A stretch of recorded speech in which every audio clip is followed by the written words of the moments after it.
speaking of insane, let's talk about the House. The House took the extraordinary step of stripping Representative Marjorie Taylor Greene of her committee post over a series of comments and actions by the controversial GOP lawmaker, including endorsing the assassination of Speaker Nancy Pelosi.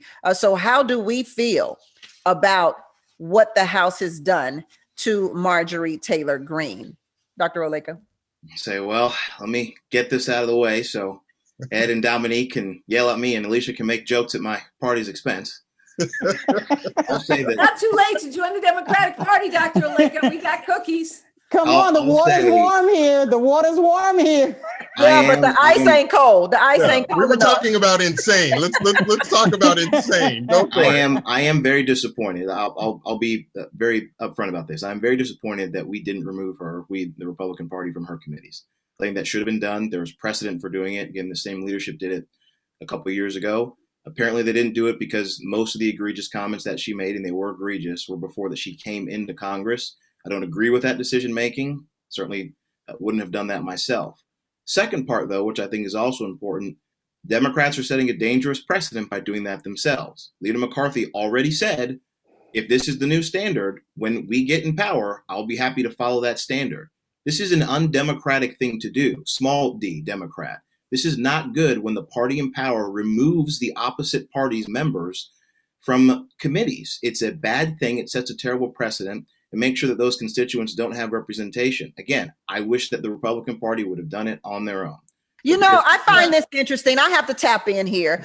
I find it interesting that the Republican Party today is talking about bad precedents. It was Mitch McConnell who said that he wasn't going to let anything be done that President Barack Obama was going to set forward. He said that on the microphone in front of people. He said it boldly, loud and clearly. There was a Supreme Court decision to be made with only months left in an election during an election season. And the Republicans decided that they were going to forego anything election-wise and nominate their Supreme Court justice. So when we keep talking about setting precedents, look at what this whole the whole previous administration has done since Barack Obama. The precedents that they have set it's beside me. It has totally created the division between Republicans and Democrats and Americans, period. And this started with Barack Obama. This did not start with Trump.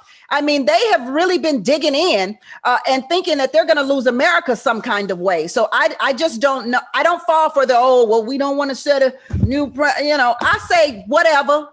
No, right. But my thing is that it's not new. It's not new. As Senator Al Franken lost his Senate seat over a picture that was taken years prior. Nobody cared about that. And the Republicans should have never put the Democrats in a position to have to take a vote on this. They should have stood up and done the right thing. This lady was crazy. She didn't even want to apologize. They want to try to compare her to Ilhan Omar. Omar apologized. You can't. And Ilhan Omar made one comment on Twitter that they thought was a stereotype of Jewish people. This woman verbally attacked a Parkland shooting survivor. Yes. She has called for the killing of her colleagues in Congress, which she didn't apologize for that. She apologized because she was allowed to believe things. What does that mean? We're all allowed to believe things. It's called being an idiot. I mean, and to be honest with you, I'm glad they stripped her of her committees, but she should be expelled from Congress. Make that a precedent. And by the way, Dr. Oleka, if McCarthy can find a Democrat who's going around verbally assaulting Parkland survivors and calling for the execution of their colleagues, they can go ahead and follow that precedent and strip them of their committees, and I'd be fine with that. I'd be whatever they strip. We Democrats would agree, Dr. Oleka, if we had somebody in our party doing this kind of dastardly things to minors and saying all kinds of loony conspiracy things, we Democrats would have kicked them out ourselves. Yeah. Ed, we got 30 seconds, Ed. Go for it. Yeah, I was gonna say, to be clear, she threatened the life of the speaker. And just say that.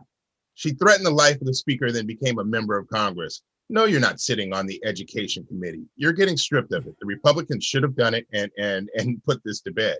It really isn't a tough conversation, and it's not a precedent that's a negative one. If the Democrats have a member of their caucus that threatens the life of the president or the speaker or the Senate leader, that person's going to get out. They're going to be put out of office. Bye. Boy, bye. Well, okay. Bye. We coming right back. Got to take a quick commercial break on the Tammy Mac Late Show on Fox Soul. Be right back, y'all.